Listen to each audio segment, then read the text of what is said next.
And just want to say thank you. These are difficult times with the conflicts that are going on in the world and inflation and all that stuff. But I will tell you that we've had a number of these hearings. I think this is maybe the last one, right? This is the last hearing. And I think this country is in good hands with the leadership and the people that we have serving in our military. And I just want to thank you for that before we start this hearing. I'll call this committee meeting to order. Good morning. I want to start by thanking you all for being here. We appreciate the leadership of our nation's National Guard and Reserve forces, and look forward to discussing the FY23 budget priorities with you. As you know, leadership from the Department of Defense and Military Services has already testified before our committee about the evolving China threat and investments being made to modernize the force. We want to learn from you what this means from your perspective, the Guard and Reserve components, who are often the first to be called upon when a crisis occurs. Case in point, service members from the National Guard and Reserves are deployed to the European Command Area of Operations as we speak, or are working remotely to support Ukraine and our NATO allies against Russia's unprovoked war. We look forward to receiving an update on those efforts. The mission to support Ukraine comes on the heels of our National Guard and Reserve forces serving unselfishly during the height of the pandemic in communities all across our nation. However, vaccine refusal rates among Guard and Reserve personnel are among the highest across all of the services. I am concerned about what this means for already lagging end strength and readiness of our Guard and Reserve forces while the nation continues to rely on you to answer the call for service. That's why I want to make sure that the Guard and Reserves are getting their fair share to be set up for success on all fronts. If that's not the case, you can count on this committee to help. Once again, I want to thank each of the witnesses for their testimony upcoming and their service to our country. I especially want to recognize General Scobie for his many years of dedicated service. I want to wish you the best in your future endeavors, and I hope you retire in Montana. With that, I'll turn it over to Senator Shelby. Wow. Thank you. Thank you, Mr. Chairman. I welcome all of our witnesses back here, and I thank you for your service. The National Guard and the Reserve serve both our overseas and when disaster strikes, which is often here at home. Over the last few years, they've answered the call on many, many occasions. From responding to COVID-19, hurricanes, and wildfires to safeguarding our border, these men and women have served our country with distinction. I'm deeply concerned, however, that the administration's failure to direct the appropriate resources to the crisis at the southern border has resulted in shifting the burden to the Guard. Because the administration has refused to fund the construction of a comprehensive barrier along the border, it has been compelled to send the National Guard to deal with the consequences. Further, if the administration succeeds in appealing a recent court decision, Title 42 restrictions will end and the demands on the Guard's manpower and resources will only increase. Recently, we've seen as much as $300 million in a single year reprioritized from the Guard to pay for border deployments. That's a lot of money. Now, we're seeing active military components cover most of the bill, which puts a significant and unnecessary strain on the DOD in the year of execution. Regrettably, this was all predictable and avoidable. So today, I would like to understand, if you can help us here, how the administration's policies at the border are straining your resources, and how the President's budget supports the fundamental requirements of the Guard and the Reserves. I would also like to know whether your respective budgets fall short of providing adequate funding for much-needed equipment, modernization, training, and recruitment. I know that's a lot, but this is the funding committee. Thank you very much. Thank you, Senator Shelby. We'll start with you, General Hokanson. Good morning, Chairman Tester, Vice Chairman Shelby, and esteemed members of the subcommittee. Our senior enlisted leader, Tony Whitehead, and I thank you for the opportunity to represent your National Guard.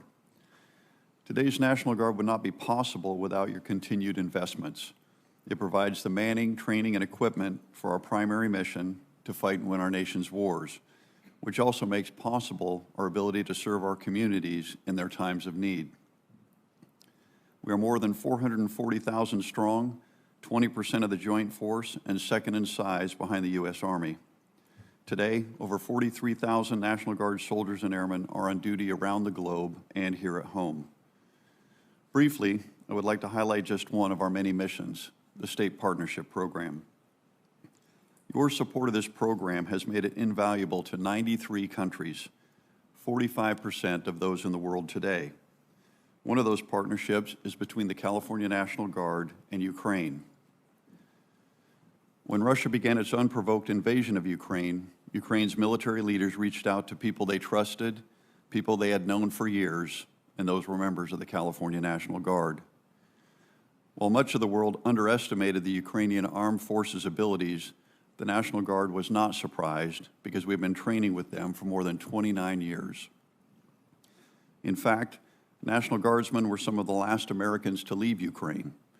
165 members of the Florida National Guard were deployed to the Joint Multinational Training Group Ukraine mission in Lviv, and today they're continuing to train our Ukrainian partners in Germany. I'm extremely fortunate to represent today's National Guard, a force that is ready to fight and win our nation's wars, ready to serve our communities in their time of need, and ready to work with our partners at every level, from local to international. Again, thank you for your continued support. It allows us to keep our promise to America to be always ready, always there. I look forward to your questions. Thank you, General Hokanson. General Daniels.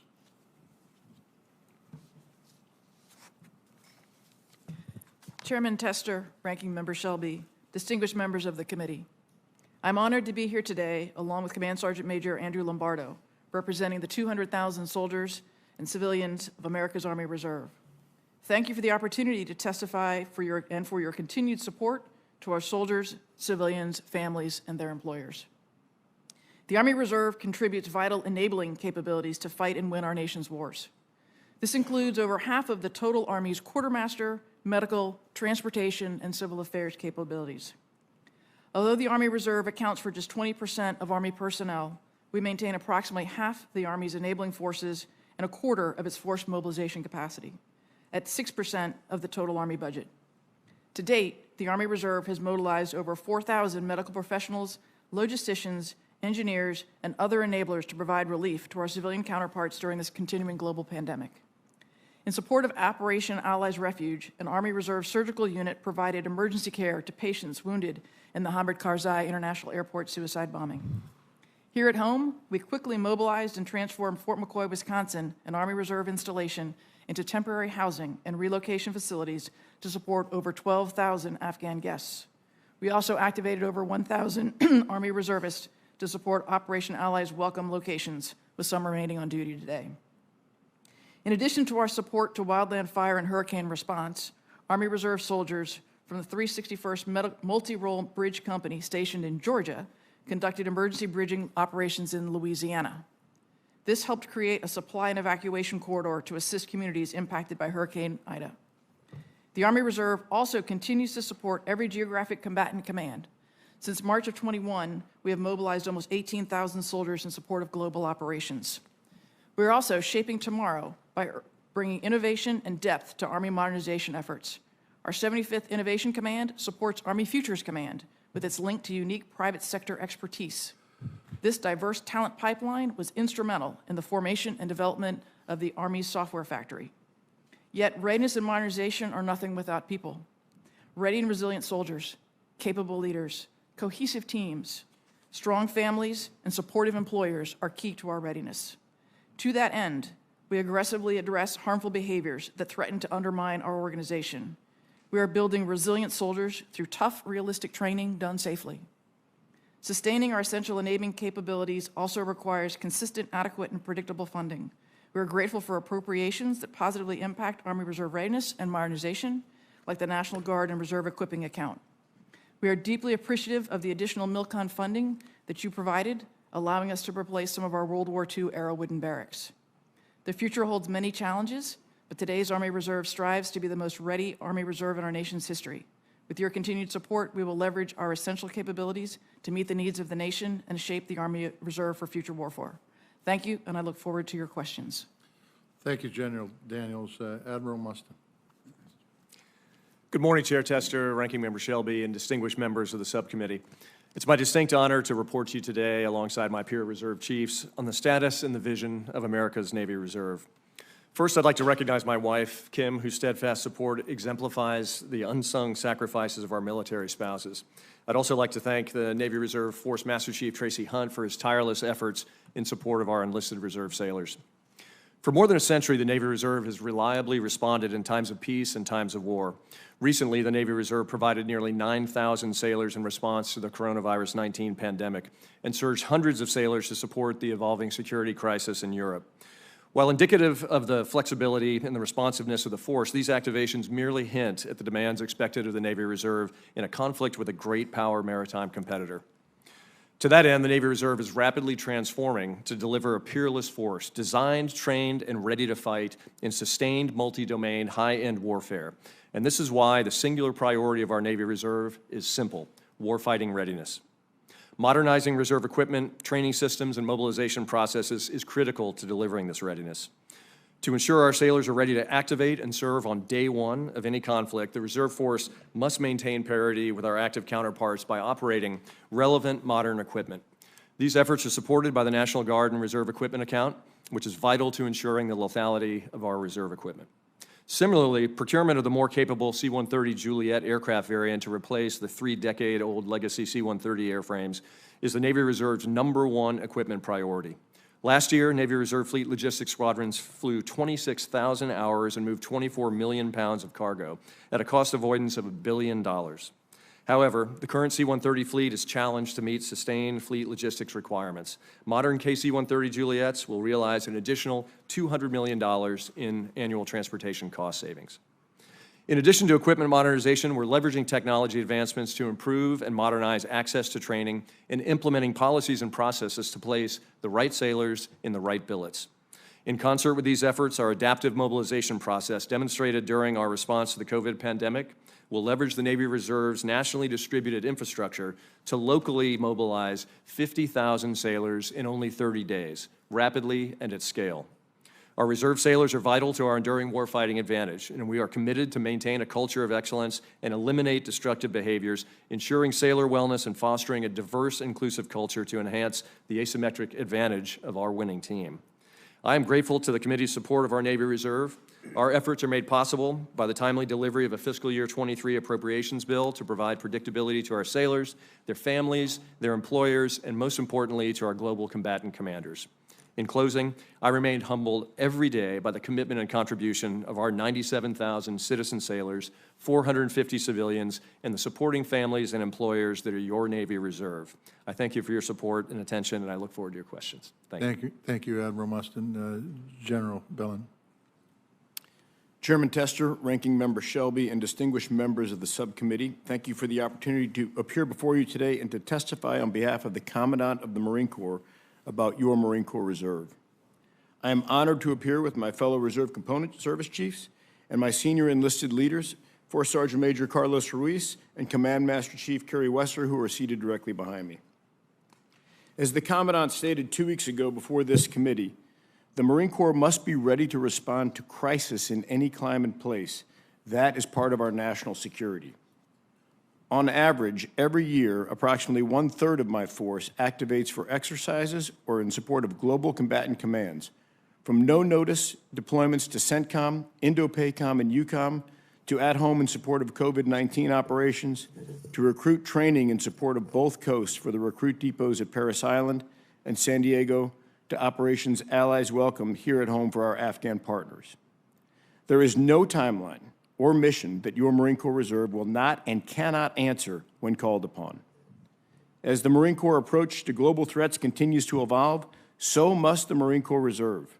This means not only having the right capabilities at the right capacity, but also gaining the right access to our warfighters at the speed of relevance to meet future demands in an increasingly complex global landscape. Our 3-year effort under Force Design 2030, punctuated by the ongoing crisis in Ukraine, has led us to consider whether the current models for authorities and resource funding will allow us to generate, access, and deploy the Marine Corps Reserve at the speed of need required by growing global threats. With the current lack of overseas contingency operations funding, our ability to respond to future contingency scenarios is severely questioned. I would like to work with this committee to explore a new, more modern set of authorities and funding that would enable and empower your Marine Corps Reserve to continue responding to crisis and contingency with increased flexibility. As you are aware, a vitally important component of Force Design 2030 is the Marine Corps strategy for talent management. As part of this evolving strategy, the Marine Corps must continue to leverage the reserve component to recruit and retain and promote diverse warriors who possess unique talents, skills, and perspectives. Talent management, like Force Design, must succeed in order to ensure that we have the best warrior leaders in place so that we win future battles. As this committee is well aware, Reserve Marines work extraordinarily hard to balance family responsibilities, civilian careers, and education with their military service. They introduce different perspectives to the Marine Corps based on their wide range of background and experiences. They have chosen to continue to serve honorably, even though many of them have long since fulfilled their initial obligation to the Corps. On a daily basis, they demonstrate extraordinary selflessness and continue to answer their irrational call to serve. I want to thank the committee for your continued support to the National Guard and Reserve Equipment Appropriation. In this coming year, I would like to work with this committee to explore several opportunities to enhance the Marine Corps' littoral maneuver and sustainment capacity by building these capabilities within the Marine Corps Reserve. I believe that leveraging NGREA funds for this effort can have a direct and immediate impact to our operational and strategic posture. By increasing the flexibility of NGREA, Congress can help protect our warfighters and prevent strategic risk to mission by ensuring your Reserve Marines remain at the peak of operational readiness. Finally, I echo the sentiments of my fellow Reserve Service Chiefs, and I would actually personally like to thank Ranking Member Shelby for over 60 years of public service, sir. You are a true example of a servant leader. General Scobie, Rich, I want to thank you for everything you've taught me over the last 3 years, and I'm so proud to have served with you. Senator Shelby and General Scobie, on behalf of all the Reserve Marines, we thank you for your service to our nation, and I appreciate the opportunity to be here today and look forward to your questions. Thank you, General Bellin. General Scobie. Chairman Tester, Vice Chairman Shelby, and distinguished members of the subcommittee, it is an honor for me to be here on behalf of the men and women of the Air Force Reserve. I am joined today by my Chief Master Sergeant, Tim White, who is the Senior Enlisted Advisor for the Air Force Reserve. As a command team, we are continually amazed at the accomplishments of our Reserve citizen airmen as they rose to meet every challenge that emerged over this past year. The Air Force Reserve provides strategic depth with rapid surge capability across every Air Force Corps mission set. Because we are a predominantly part-time force, we provide ready forces and an exceptional value to our taxpayers. We are accessible as a force, as evidenced by our daily contributions to global joint force operations. We are committed to attracting top talent by fostering a culture of inclusion and where every airman can serve to their fullest potential. Over the past year, we once again proved our ability to rapidly surge and provide capacity on demand. Within 24 hours of notification, Reserve airmen answered the call to help evacuate our most vulnerable allies from Afghanistan. At the same time, we also surged hundreds of airmen to support Afghan evacuees here in the United States. And within 3 weeks, Reserve airmen worked with our interagency partners to provide for the basic needs of over 11,000 evacuees as part of Operation Allies Welcome. With appropriations from this committee, we increased our organizational effectiveness, we enhanced our ability to provide excellent care for our Reserve citizen airmen and their families. Our requested fiscal year 23 budget will ensure that the Air Force Reserve meets the priorities laid out by the National Defense Strategy to succeed against pacing threats. We remain in lockstep with the Secretary of the Air Force's operational imperatives, as well as the Chief of Staff's vision to accelerate change or lose. We request resources from Congress which ready our force to defend our nation. Our Reserve personnel appropriations and operation and maintenance funds drive our readiness. These accounts fund our training, our flying hours, mobilization requirements, equipment maintenance, and our salaries. We are particularly grateful for the additional funding in the fiscal year 22 omnibus to offset increased fuel prices and our facility sustainment, repair, and modernization projects. Achieving total force readiness requires total force investment in both personnel and equipment. We accomplish equipment parity through the National Guard and Reserve Equipment Appropriations. INGREA enables us to modernize our gear, sustain our capability, and replace obsolete equipment when we need to recapitalize it. Parity is critical to seamless total force integration and countering those pacing threats outlined in the National Defense Strategy. We remain grateful for these appropriations and cannot overemphasize how vital they are to our readiness. I appreciate your support for INGREA now and in the future. Thank you for the opportunity to appear before you today and your steadfast support as we ensure the Air Force Reserve is prepared to defend our great nation. I look forward to answering your questions. Thank you, General Scobie, and I want to thank you all for your testimony. The first question I have is for all of you, and you can answer it in the order of opening statements.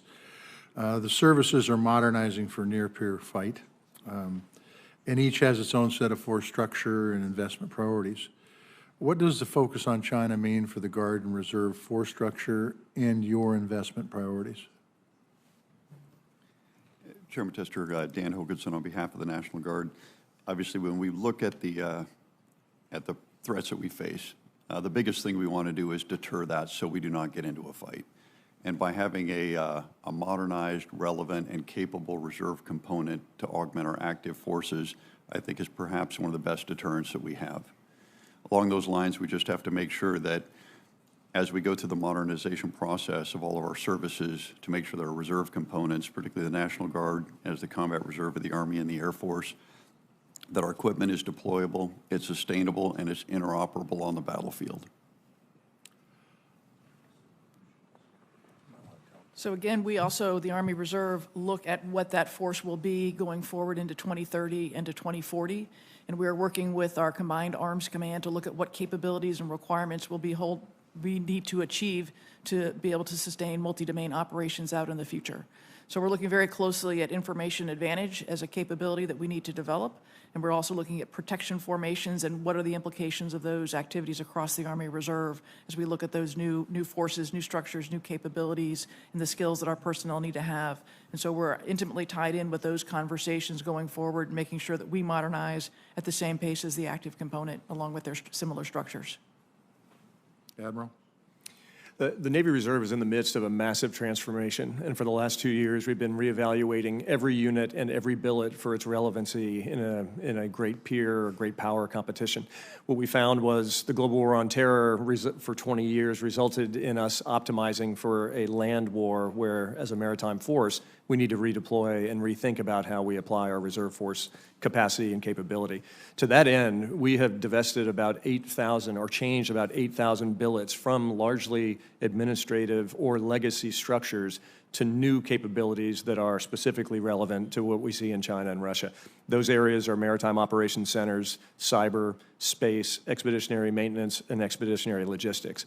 Additionally, we've invested in Navy Special Warfare to grow capability there as well. This is all done not from the Pentagon independently, but in conjunction with discussions with combatant commanders and specifically our four-star fleet commanders to assess their needs specific to the warfighting expectations and operational plans.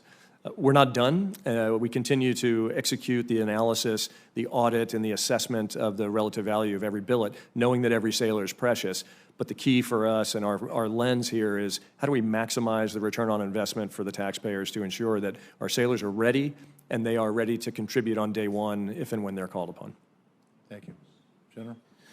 Senator, thank you for the question. I think the Marine Corps always looks at these problems through the same lens, lethality and survivability. And based on already the testimony that's preceded me with the Commandant of the Marine Corps through this committee and others, you know that we're repositioning ourselves to be located inside the weapons engagement zones of our adversaries in order to enable the joint and combined force. Well, what does that mean to the reserves? That means that we have to maintain a pacing partner that makes sure that our reserve formations and individual Marines are armed and equipped so that they're just as lethal as the rest of the force.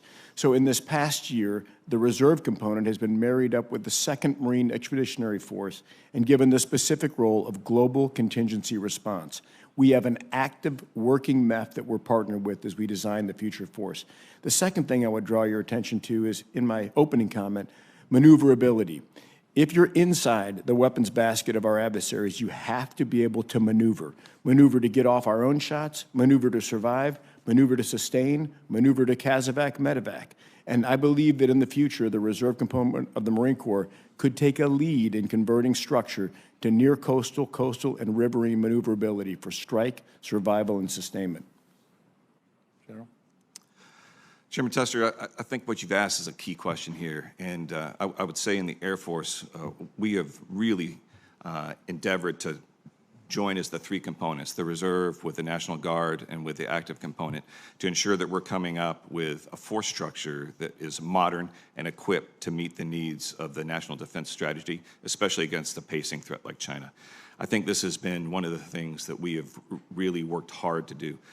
Ensuring the reserve has the strategic depth that we need in order to surge, to fight the wars the American people need us to fight, has been the key to that. And what we're looking at is what weapon systems will be needed as we go forward, what legacy weapon systems do we need to keep as we're going forward in order to have the capacity we need, and how do we balance those things with the need for modernization. So what we're endeavoring to do is ensure that the force structure that we bring in the Air Force Reserve is synergistic with the other two components to meet those needs. Senator Shelby. Thank you again, Mr. Chairman.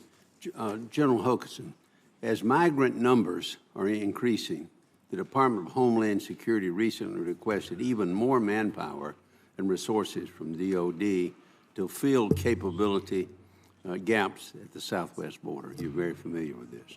What risk are you assuming in your equipment, your training, and operations as you provide this support for DHS? Vice Chairman Shelby, when we look at the National Guard presence on the southwest border, we were able to reduce those on Title 10 from 3,000 last year to 2,500 this year. And then, of course, there's a separate Operation Lone Star by the state of Texas, which has just about 6,000. So the concern that we always have there is this does add purse tempo to our personnel, and also as a primary law enforcement function, it does have an impact on the readiness of our forces.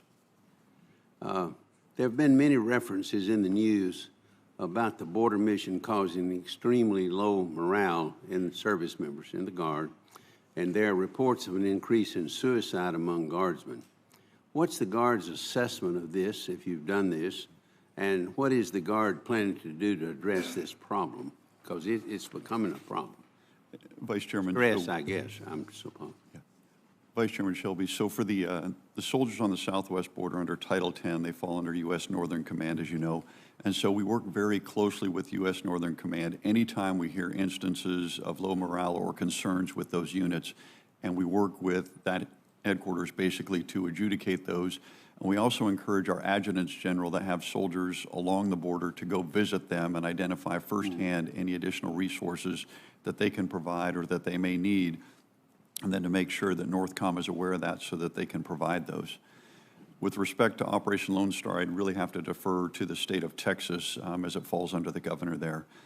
But obviously, sir, I'm very concerned about the morale of every single one of our soldiers and airmen, and we will do everything we can at the national level to support any needs that they have.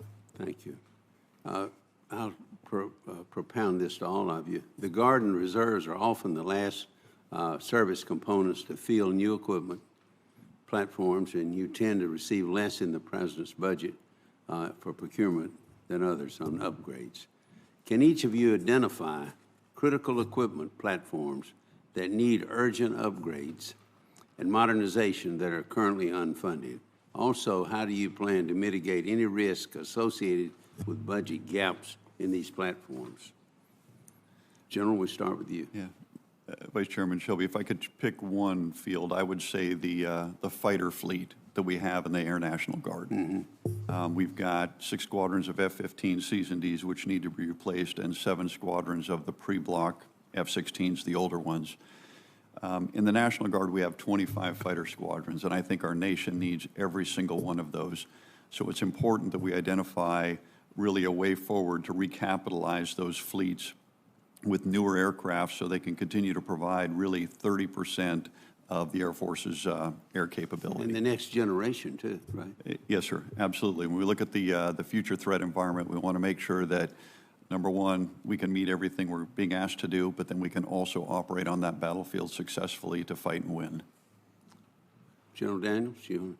I would say that there are three key capabilities that we would seek additional funding, and that would be for mission command or communication systems to ensure interoperability with the active component in the Guard. Our next need would be what we call field logistics or liquid logistics. So that would be fuel handlers and/or water purification systems. And then the third capability would be in tactical vehicles. What about the Corps, sir? So I think to answer your question, I would have to say, I mean, thinking about what our actual priorities are, which is the individual sons and daughters, moms and dads that make up the Corps. So the very first priority would have to be individual combat equipment, which is the very body armor that they wear on their body, their night vision, all the things that make them survivable and effective as individual warriors. The platforms that they will man are important too, but that's got to be the priority. As far as new capabilities, back to my previous statement, I think coastal, near coastal, and riverine maneuver platforms, small craft. Admiral, what about the Navy? Without question, my number one priority is the recapitalization of our C-130 fleet. On average, the aircraft that we have in theater now. Tell us how important that to the committee. How important is that? There is no active duty counterpart to what we do in the Reserve Force. So that's our intra-theater lift. So certainly working with the Air National Guard, the Air Force, we're able to get from CONUS into theater, whether that's in the EUCOM area or Indo-PACOM. Once there, however, transition to strike groups and distributed U.S. Navy assets are impossible without C-130s. And so we've got C-40s, smaller capability, but if we want to transfer an F-35 engine, we've got to have the C-130s. We've got a robust fleet, 12 squadrons, but they're on average 3 decades old. And so our mission capable rates are lower, and we struggle to maintain them given that we're the only service, active or reserve, to continue to fly what is called the Tango variant. So that is my number one priority, and the incessant demand from not only our fleet commanders but combatant commanders drives my urgency to recapitalize there. On a related note, however, the Navy Reserve also provides all of the adversary air squadrons, and so I use NAGRIA to modernize our F-5 squadrons and our new F-16s to enable them to do not only low to mid-level threat replication, but also mid to high level. So those two areas are my primary drivers. And I would offer one final one is we're also recapitalizing now our 40-foot patrol boats, which is our expeditionary combat command capability. General Scobie, Air Force. Vice Chairman Shelby, I would say that General Hokanson hit it on the head when he was talking about our legacy systems, especially the F-16. It'll be the same for the Air Force Reserve. We're tied very closely with the Air National Guard when it comes to legacy platforms, but it's also making sure that our C-130Hs are upgraded, and Admiral Mustin said it exactly right. Those are the things that we're trying to do for all of our legacy systems, and we've been very successful using NGRIA for that. And then I say after that, it is ensuring that we are we have parity with the communications suites that we need, tactical data link, and then also our defensive system upgrades. That's where we're going to put our emphasis. In the area of recruitment and retention, I'll try to be brief. My time's running thin here with the chairman's indulgence.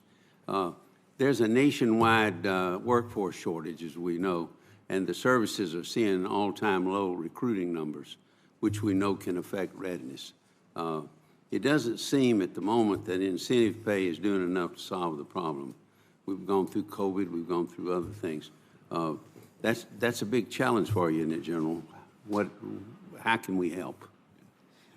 Vice Chairman, as you said, it's a very difficult environment now. A lot of competitors for the young men and women that we're trying to bring into our organization are offering a lot of the benefits that historically only we provided. What we have found, however, is there's no replacement for having the right number of recruiters. And coming out of the COVID environment, where after the past 2 years it's been difficult to have face-to-face interactions, we're getting our recruiters back out there. It is a tough environment. The number of folks even eligible to enter the military has decreased over time. And so for us, we're looking at incentivizing our recruiters to do that, but also looking at the right bonuses to bring people in. But most importantly, it's having the right number of recruiters so that they can get out there, identify, and have the conversation. Got to look for the right people, though, haven't you? Yes, sir. Number Absolutely. one. Got to find the right people. My last question, the state partnership program. I know it's a big priority for it's an unfunded priority for the Guard. Can you tell us how additional funds will be utilized, and can you explain how the program can provide support to Eastern European countries to help with the ongoing conflict in the Ukraine. General, you want? Yes, Vice Chairman. So when we look at the state partnership program, we do have, I believe, about the right amount of funding.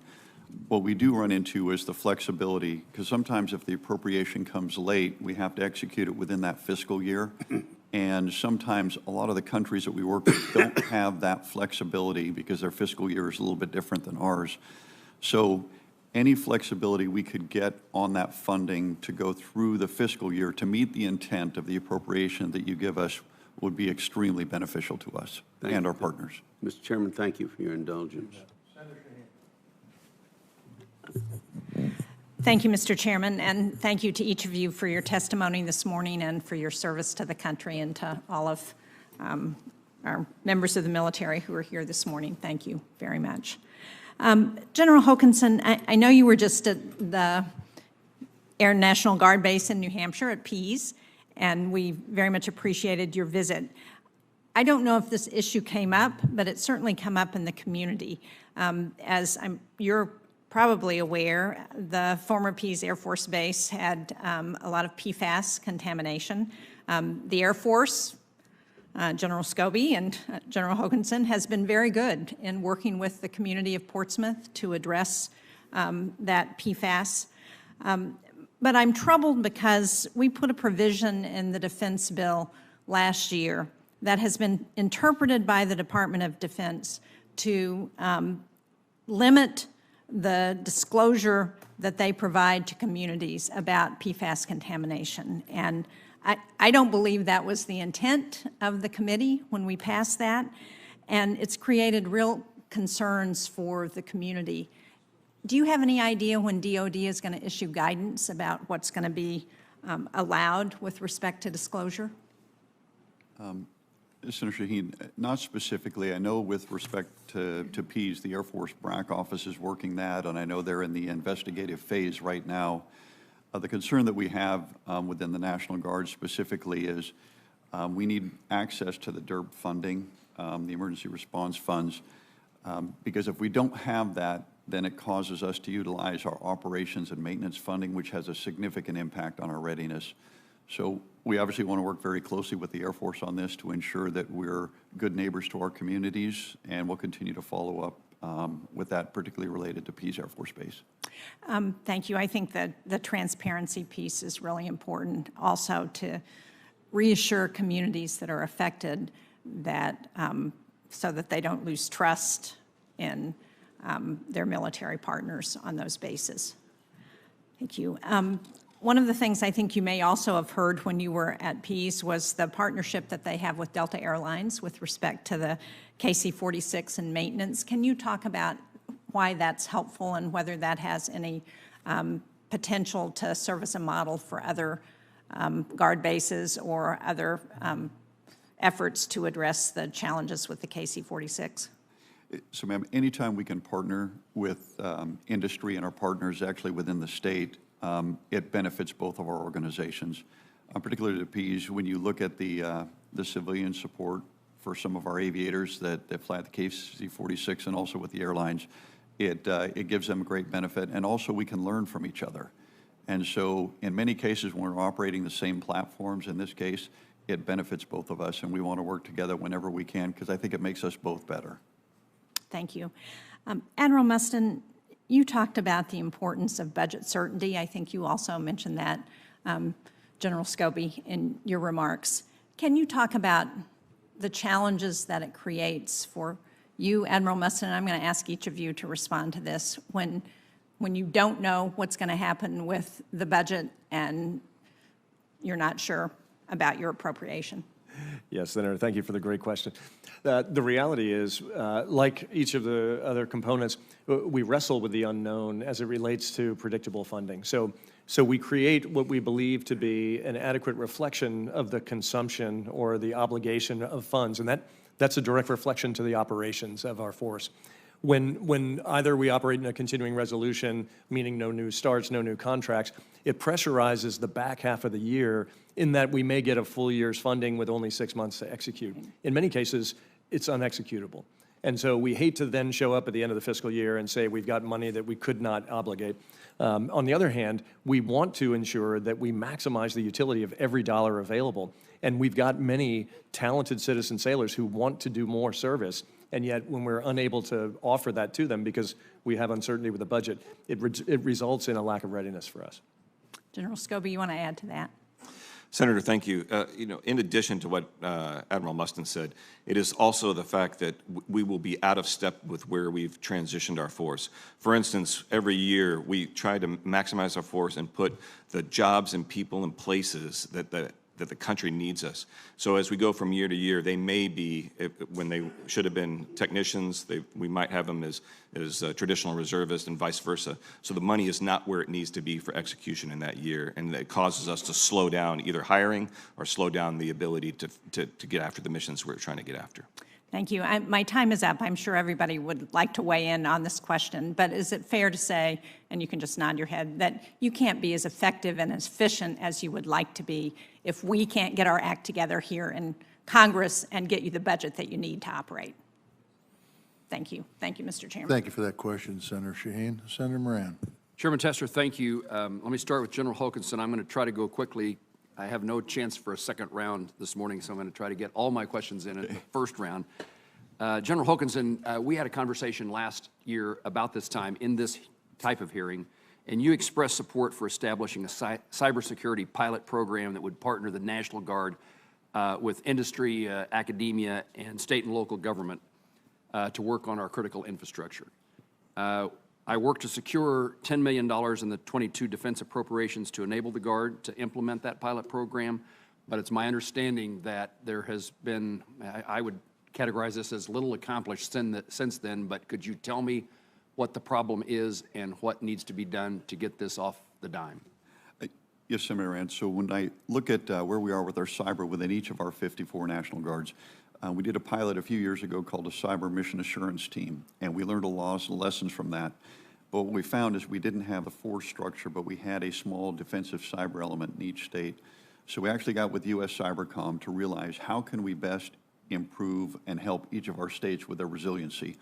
And so we created 4 what are called cyber mission elements, and for lack of a better term, it's the basic building block for all cyber elements that are in the Department of Defense.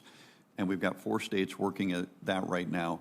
And what we're trying to do is make sure that we have the authorities to utilize that funding in those 4 states to see how they connect with industry and with private organizations also within the state to make sure they can utilize that, but also stay within their authorities.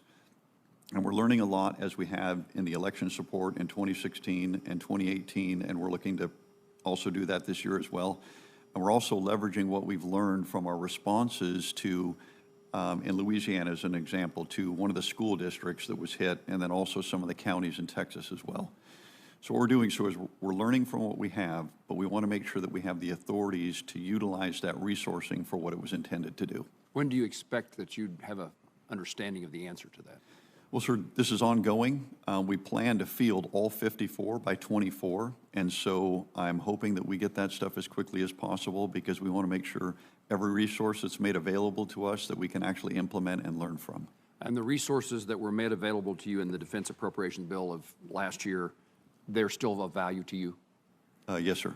Absolutely. Again, General Hokanson, it's my understanding that the 8 Army National Guard divisions have the same capabilities as active Army components. However, I recently learned that the National Guard does not have the same amount of divisional intelligence, surveillance, and reconnaissance assets as the active component, such as the Gray Eagle. It seems to me that those are important assets for, we put our Guard at greater risk in their absence. What can we do to fix this problem? When do you expect the 8 Army National Guard units to receive the MQ-1C Gray Eagle? Sir, you hit a great point there. Is our Army National Guard divisions, all 8, have to look exactly like their active duty counterparts, so we're interoperable on the battlefield. We're working very closely with the Army on that equipment that is in the active divisions that is currently not in the National Guard. Specifically to the Gray Eagle, there's the Gray Eagle and then the extended range one as well. What we want to make sure is what the Army is planning to go to is incorporated into the National Guard as much as possible so we don't have legacy systems that are outdated. And so we're working very closely with the Army and their acquisition process to make sure whatever the Army is going to look like, the National Guard divisions look exactly the same. And the Army is supportive of that outcome. Well, sir, I'd have to look at exactly what their program is, but I know that they have them in their organizations right now, and so that's something that we'll want as long as they have them. Thank you. General Scobie, I was going to ask you a question, but I don't think I have time, but I would thank you for your service, and I look forward to shaking your hand to express that in a more personal way than across the room. I want to get a final question in. In FY21 NDAA, that bill included language that I introduced with Senator Udall, now Ambassador Udall, called the Mothers of Military Service Leave Act, known as the MOMS Act. It was designed to ensure that women serving in the National Guard and Reserve components can take maternity leave without worrying about negatively impacting the credible military service that they are earning. The law required that this legislation be enacted within 180 days after the enactment of NDAA. I'm told that the Army has issued a policy on this and that none of the other services have. I've asked for an update on implementation and have not received a briefing. My staff has not received a briefing. Can you provide me an update of where your service stands in implementing this? And General Hokanson, have you spoken to Secretary Austin or other services about this? And can you answer why it hasn't been implemented to support the well-being of our female military service members?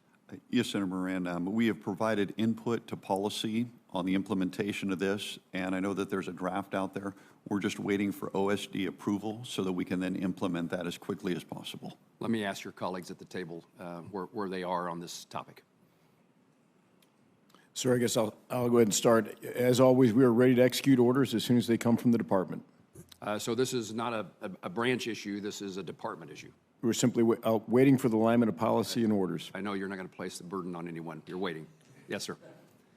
So for the Army Reserve, as a part of the Army, we implemented a policy. We took it to OSD, had them bless off on the language. They approved of it, and so we went forward and started to execute. Thank you.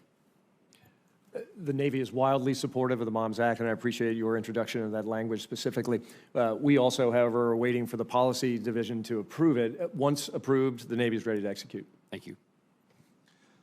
Senator Moran, we are in the same boat. Once the OSD policy is approved, we are ready to implement. I'll change my questioning to a different panel. Thank you. Senator Baldwin. Thank you, Chairman Tester. General Hokanson, you stated in your written testimony that over 60,000 Guard members do not have health insurance, and that is roughly 16% of the Guard. In response to questions that Senator Collins and I asked in this subcommittee, the Defense Health Agency is on record agreeing that health care coverage is really a readiness issue for the total force. I'm planning on introducing legislation that would expand TRICARE reserve coverage to all members of the reserve. We could make this happen for less than a 3% increase in funding for the reserve component personnel accounts. Can you explain why this initiative, or can you explain what this initiative would do for the National Guard? Yes, Senator Baldwin, and thank you for that. When I visit the 54 and visit our states and talk to the family members, one of the most important concerns they have is health care, and especially even more lately as we look at the impacts of inflation. But when I look at what we've asked our guardsmen and reservists to do over the last 2 years, you know, we talk about the fight at night force, you got to be able to ready to go. When we look at COVID and our requirement to ask guardsmen and reservists to come on duty almost immediately, one of the key things there is they have to be medically ready to do that. And any way that we can ensure all of them have access to preventative care so they're always ready to go, but also mental health care. As we've seen, there's some concerns there as well. Anything we can do to ensure that they have that access and they can afford it, then it's really important. It will make a huge impact to our readiness. Yes. I'm glad you brought up mental health care. The Wisconsin Guard experienced a tragic string of deaths by suicide last year, which highlighted the need for mental health care in the Guard. This year, I'm requesting an increased increased funding for the Guard to hire additional mental health providers. What impact would more providers have on mental health readiness in the Guard, and how many providers do we need to guarantee an adequate patient-to-provider ratio? So, Senator, when we look at our mental health professionals right now, we could use about to double where we're at for a total of about 450. And through our analysis, that would be roughly 2 per wing and 1 per brigade. Where that benefits the force is access to where our soldiers and airmen know someone that they can go to and they can have those conversations, or it's somebody that can continue to provide information briefs and access or tell people what services are available to them. And we don't ever know what the exact solution is, but the more conversations we have and the more accessible that is, I think it's definitely going to make a difference. Thank you. General Daniels, I want to commend you and the Army Reserve for your outstanding support to Operation Allies Welcome at Fort McCoy in Wisconsin. I had the opportunity to witness firsthand the great work the men and women of the Army Reserve did in support of our Afghan partners during a visit to Fort McCoy last September. With that mission now complete, do you have the resources you need to restore Fort McCoy facilities back to full operational capacity? And will additional MILCON funding at Fort McCoy this year assist with those efforts? So thank you for the additional MILCON funding that we received this past year. That will actually help us convert some of those World War II barracks into more modernized training facilities. We have received approval to use the ODACA funds to help us do restoration of our existing facilities that were used, had a lot of wear and tear on them, a lot of throughput, that they were sort of not conditioned to having that volume at that length of time. So any additional funds will continue to modernize those reserve wooden barracks into something more modern. So thank you. Thank you. And General Hokanson, regarding PFAS remediation, what does the National Guard need in order to get equal access to the Defense Environmental Restoration Program funding, and how can we assist you in that process? So, Senator Baldwin, the key there is just for us to have the authorities to access that funding. As I mentioned earlier, if we don't have access to that, we have to come up with the funding somewhere. And so we'll have to draw from our readiness accounts, which has a significant impact on our readiness. And really all we're asking for is to be treated the same as everyone else. Thank you. Mr. Chairman, I yield back. While Senator Hoven gets set up, I just want to follow up on a question that the ranking member asked. And real quickly, I believe the question was asked about what does your budgets not do adequately? And just to list the first one, Guard was F-16s. Army was communications interoperability. These were just the first ones you listed, several more than that. Marines was body armor. Navy was C-130. Air Force was F-16s again. I just want to go back and revisit this because I think this is really an important point. Is what you're saying is the budget that's being presented today not address those issues adequately? Chairman Tester, with respect to the Air National Guard, we have identified to the Air Force on their unfunded priority list not only the F-16s but also our F-15 fleet, the need to recapitalize with new airframes all of those squadrons. Okay. So the Army's budget is aware, and it's tracked over time. We're looking to make that perhaps be a little bit closer to the left than to the right. Okay. Chairman, the weapon system sustainment is absolutely the thing that's our top of our unfunded Yeah. requests. Okay. C-130s are on the Navy's unfunded priority list. Okay. Gotcha. And the service is aware of the ice shortfall for the reserves. Thank you all very much. Senator Hoven. Thank you, Chairman.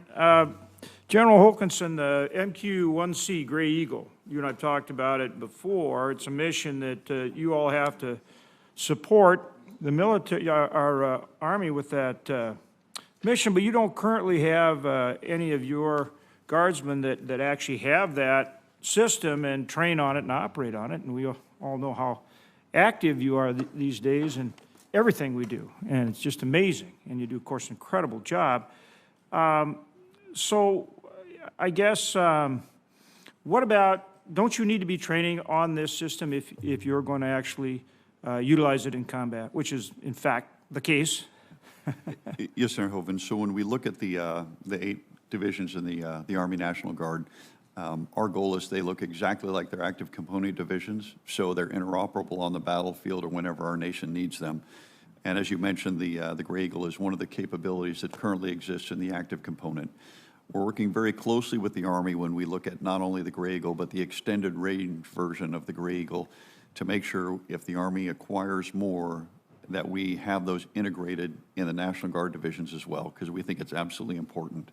And so we're working with them very closely to see what decisions are made to make sure that we're part of that process. But you do need to have that system in the Guard with an established training for it, don't you?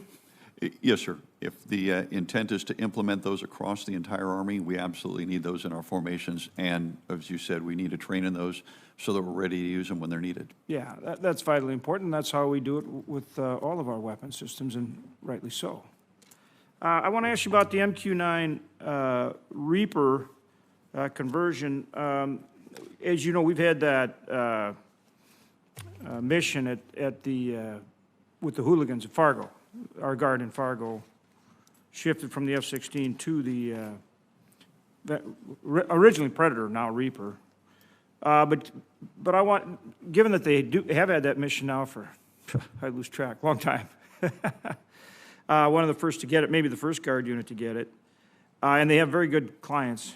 They need the Block 5, so I want to know that you have arrangements to make sure that they continue in the Block 5. Yes, Senator, we're working very closely with the Air Force to ensure that all of our systems stay current, particularly when you look at the demand for ISR globally. It's very, very important, and so we want to work to make sure that the Air Force modernizes our fleet so we continue to perform those missions that we're being given. Good. And then you participated in a dynamic force employment exercise in March. Can you tell me what specifically you learned in regard to, and utilized the MQ-9 in that exercise?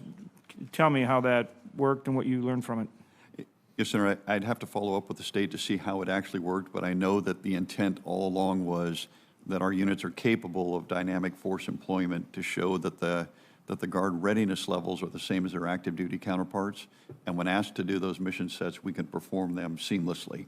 And so I'll follow up with the Adjutant General Al Dorman to get the after-action review of that. Thanks, General. Line of communications bridge. We included some language in last year's Milcon Appropriations bill in regard to the Guard establishing a dedicated training pipeline for the line of communications bridge. So can you provide me with an update on that? Senator, I'll have to get back with you on that specific one due to the level of details that need to be provided related to that. Okay. If you would do that, I'd very much appreciate it. I guess the last issue is just access to mental health counselors for Guardsmen and reservists. And that, I'd start with you, General, but anybody that wants to kind of weigh in on that one in terms of what you're doing in that area. Yes, Senator, that's very important to us. And when we look at where we are today, our desire would be to basically double it to about 450 mental health professionals across our formations, which we feel would be a good way to provide access to all of our both Army and Air Guardsmen, because we think anytime we have a greater opportunity for them to have someone to go to, also to inform them and make them aware of what systems and what programs are available to help them, I think it, we don't know how big of a difference it'll make, but I'm sure it will make a difference. Yeah, and anyone else that wanted to? If I could jump in, the Army Reserve is very concerned about this. And so, in fact, my husband and I are hosting a family programs town hall tomorrow night to outreach to the families to make sure that they're involved and they know how to access these resources as well. Because once you get the families and the spouses, they know how to get to those resources, that tends to help them open up and provide those opportunities. We've got a number of different groups that are going to come in and give a 5-10 minute presentation, do some Q&A, and talk about a number of different resources that are available at no cost to the service members. Yeah, pulling in the spouse is a really good idea. We also, in the Navy Reserve, have taken on a social media campaign to educate families as well as service members, with the intent being that they're often the ones who need or can access those benefits. And Lieutenant General Bellin and I both are the beneficiaries of something called the Psychological Health Outreach Program, PHOP, which is Navy and Marine Corps Reserve centric, that has had wonderful results, just both in terms of education and advocacy. Good. Thanks to all of you for your service. Very much appreciated. Thank you, Mr. Chair.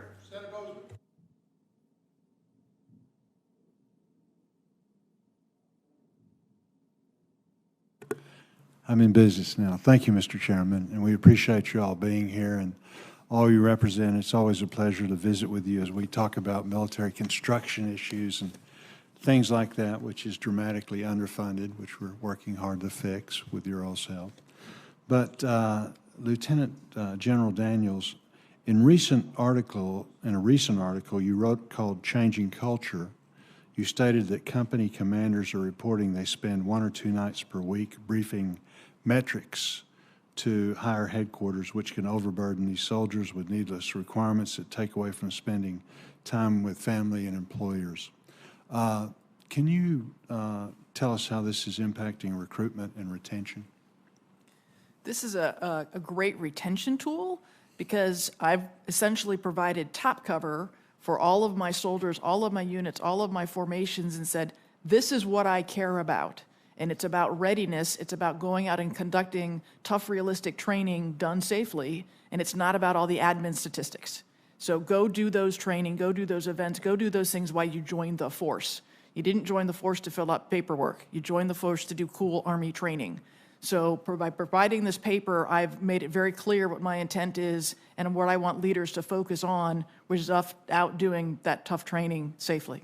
So have you got, based on that, and again, I think myself, the committee, that common sense, is with you. Have you got any specific suggestions that we can go forward with or to help you? I think that at this point, it's a matter of the leaders understanding what the priority is and getting after it and going and doing that training, getting the equipment out and using it, trains the user as well as then the maintainer who has that opportunity to fix it after it's been used. So that's where we get after. We may have a slight increase in maintenance requirements because we're using the equipment more often, but perhaps not because it's now being used as frequently as it probably should and staying, lubricated. So we'll monitor that budget as well. Very good. During the Army's budget hearing, it was highlighted that the Army fell short of its in-strength goals by roughly 12,000 soldiers. Understanding the need to maintain an adequate level of readily deployable and capable ground forces to meet priorities outlined in the National Defense Strategy, it's crucial, in being crucial in deterring our adversaries. General Daniels, has the active duty Army engaged with the reserve component to fill some of these gaps in personnel, and where do you see the reserves being the most beneficial in supporting the Army's overall mission? So we have been asked to help augment the Mission 100 up in Alaska by providing a number of chaplains, assistants, religious affairs specialists, behavioral health specialists, because those are very much capabilities that the bulk of them reside in the Army Reserve. So we're helping out on that front. Very good. But other than that, we have not seen a capability or a demand signal for additional forces. Okay, thank you. Lieutenant General Scobie, duty status reform is an initiative that seeks to streamline and simplify the activation and the utilization of reserve component members. The current construct is based on outdated statutory authorities that are decades old. How would duty status reform legislation positively impact the Air Force Reserve, and what impact would this type of transition have on readiness? Senator Bozeman, it is incredibly important that we do this. Currently, there are 27 different statuses that all of our soldiers, sailors, Marines, and airmen serve in. And what duty status reform is going to reduce that down to 4. And I can give you a perfect example. In 2008, when I deployed, from the time I was activated, mobilized, deployed, reintegrated, and demobilized, I went through 3 different healthcare providers in order to go through each of those statuses. And some of my family members were dropped out of the ability to do it. So it's really important that we streamline this capability to keep everybody in a status that best suits their needs. And to answer your question directly, it is about readiness. It's about resiliency for our airmen, and it's about taking care of all of our service members and their families. It goes across every branch and every component. That's what we need. Good, thank you, that's very helpful. Hopefully, Mr. Chairman, you and we can work with you and Senator Shelby on, some of these, again, common sense things that these aren't things that cost money. These are things that save money and would dramatically make things more efficient. So I appreciate We your appreciate Arkansas common sense, Senator Bozeman. Thank you very much. thank you. Look, I thank you folks for being here today. I really appreciate your testimony. The senators may submit additional questions, and we would just ask you to respond to them in a reasonable amount of time. This Defense Committee will reconvene on Tuesday, June 14th at 10 a.m. for a classified hearing from the intelligence community. With that, once again, thank you. Thanks to all the folks behind you and the folks you represent. This committee stands in recess.